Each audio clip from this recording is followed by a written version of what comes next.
up to her. You can't call him a loser in front of her over and over. This doesn't have to be somebody she's cheating with. It could be a best friend, right?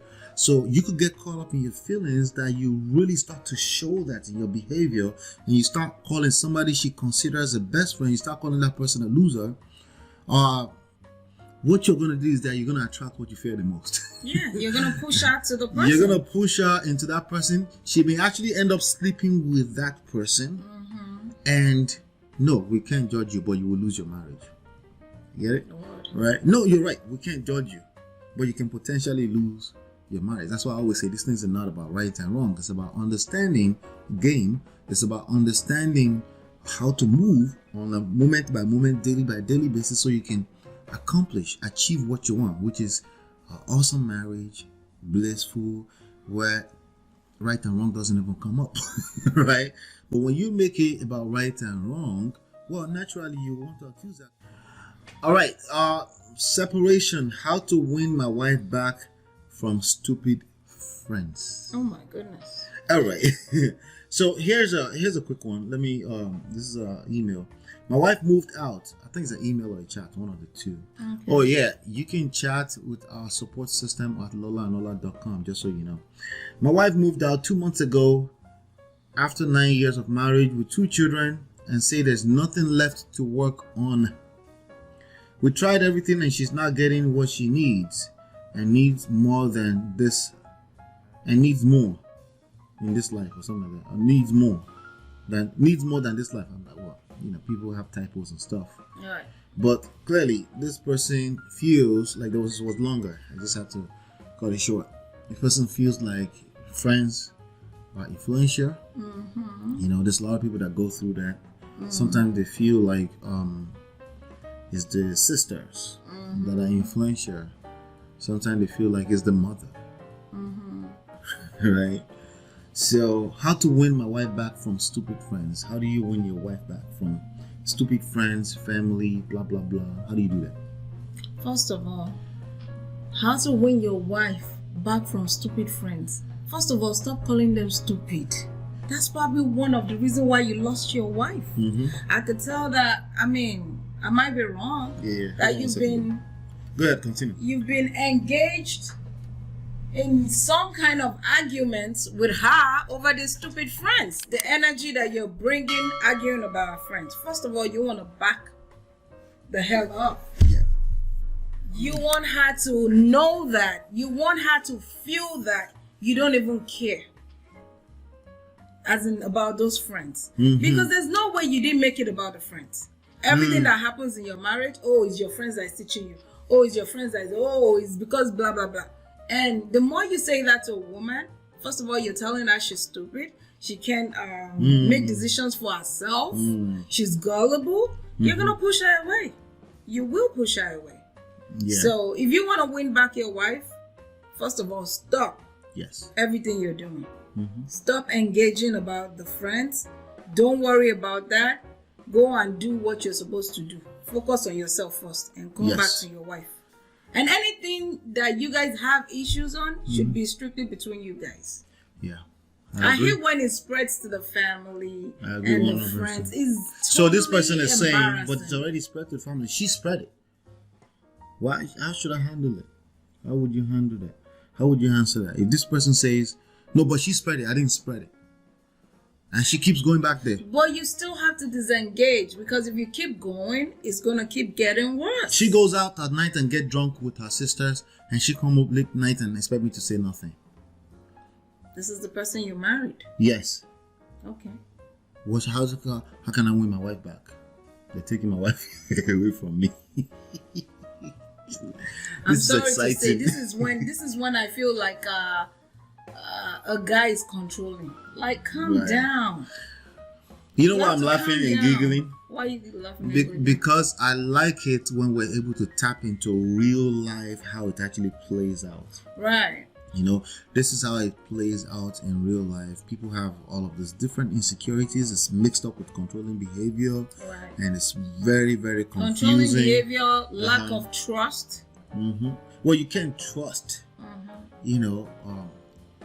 Trust is broken, definitely. Because It's not trust that she's going to cheat. It's about trust that she can actually handle herself like an adult. She's an adult.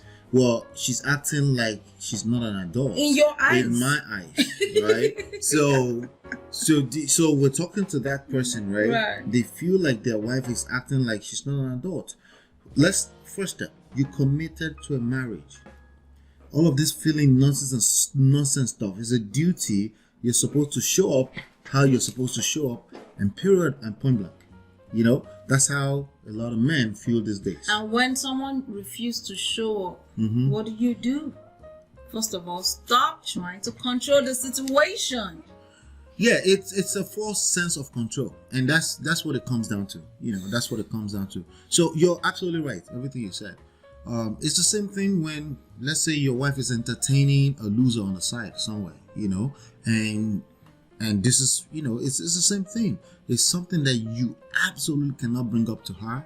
You can't call him a loser in front of her over and over. This doesn't have to be somebody she's cheating with. It could be a best friend, right? So you could get caught up in your feelings that you really start to show that in your behavior, and you start calling somebody she considers a best friend, you start calling that person a loser. What you're going to do is that you're going to attract what you fear the most. Yeah, you're going to push her to the person. You're going to push her into that person. She may actually end up sleeping with that person. And no, we can't judge you, but you will lose your marriage. You get it? Lord. Right? No, you're right. We can't judge you, but you can potentially lose your marriage. That's why I always say these things are not about right and wrong. It's about understanding game. It's about understanding how to move on a moment by moment, daily by daily basis, so you can achieve what you want, which is an awesome marriage, blissful, where right and wrong doesn't even come up, right? But when you make it about right and wrong, well, naturally you want to accuse her because she's doing something you consider wrong, because she's not doing something that honors your marriage in the moment. So you approach it that way. And then not only her, you approach her sisters, her friends, and all these different places. And it shows in your behavior, in your vibe, in how you move. And then you suddenly start to look like the crazy one. She doesn't get to decide if you're crazy. She just starts to see that. That's and what she sees. Everyone sees a crazy person. Yes. Oh my God. So now she's not so proud of being aligned with you, even when she's around her sisters, her friend, right? So this is easier said than done. It's about maintaining your masculine frame in this place of crisis. Because I know how you feel. It's painful. You feel like your wife could show up and be a woman that you married. But somehow you've lost respect. Yeah. Okay? And if we know anything about respect, 100% of the time it's going to be earned. Okay? Especially if you're the one that wants respect, you have to focus on earning that respect. One of the ways you can earn that respect is what she described earlier, is basically make it a non-issue. Give her that time. Listen, the streets are not safe for anyone. Okay? She wanna act like she belongs to the streets. Let her. Again, we're talking about somebody you're married to. This crisis will happen in every marriage. Okay? Maybe she's in different forms. Maybe she's in a place where she feels like I want to find myself. Go out and all that. Listen, the streets don't love nobody, right? And you have to be strong enough to let her go through that process. It needs to be an idea to come back home and be your wife. Okay, and that's the only way that it's gonna work. I mean, that's if you still want this marriage. If she's self-destructing, let's say she's hurting herself, she's on drugs and stuff like that, then you have to stage a professional intervention. That's different from what I'm talking about. But if it's just as simple as you argue, it's your difference in opinion, she went to drink, you gotta let her go. Like cats, they go and come as they want, but they will come back and start cleaning themselves on your legs once you let them be. Yeah. Okay, the streets don't love anybody, but you have to know that as the masculine frame. And if you don't know that, you're gonna make everybody, her mother, her sister, her friends, your enemy. And guess what? You're gonna become her enemy too. You can't win her back that way. The way you win her back is refocus all the energy back on yourself and give her the space to figure out that the street that the street loves nobody.